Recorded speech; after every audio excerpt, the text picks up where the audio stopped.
মিরপুর বা উত্তরায় যারা অনলাইন বিজনেস বা অফলাইন বিজনেস করছেন তাদের একটা কমন প্রবলেম, যেটা হলো আপনারা চাচ্ছেন আপনাদের কাস্টমাইজ ডিজাইন করার জন্য অথবা কোনো ডিজাইনের কপি করার জন্য, কিন্তু কোথাও কোনো অথেন্টিক সোর্স খুঁজে পাচ্ছেন না করার জন্য। তো আপনাদের সব থেকে বেস্ট সলিউশন দেবে স্টার ক্লোথিং।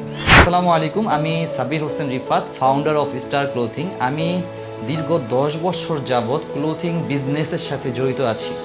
বর্তমানে আমাদের যে প্রতিষ্ঠান স্টার ক্লোথিং, এখানে 4টি বিশাল ইন্ডাস্ট্রিয়াল রিঅ্যাক্টিভ প্রিন্টার আছে, যেগুলো ডেইলি 30,000 প্লাস 30,000-এর উপরে প্রিন্টিং ক্যাপাসিটি রাখে। আমাদের এখানে আছে একটি বিশাল এমব্রয়ডারি প্রজেক্ট, যেটা কম্পিউটারাইজড। এখানে আপনি আপনার সকল ধরনের এমব্রয়ডারি সলিউশন পেতে পারবেন। আমাদের এখানে আছে একটি সুবিশাল ডিজাইনার টিম, যারা আপনাদের সকল ধরনের ডিজাইনের সলিউশন দিতে পারবে। আমি আপনাদেরকে আমন্ত্রণ জানাবো আমাদের ফ্যাক্টরিতে, আপনারা চলে আসুন এবং আমাদের যে প্রোডাক্টগুলো আছে ওগুলো আপনারা ফিজিক্যালি দেখুন এবং ডিসিশন নেন কোন প্রোডাক্ট নিয়ে আপনারা আপনাদের বিজনেস শুরু করবেন। ভালো থাকবেন। আসসালামু আলাইকুম।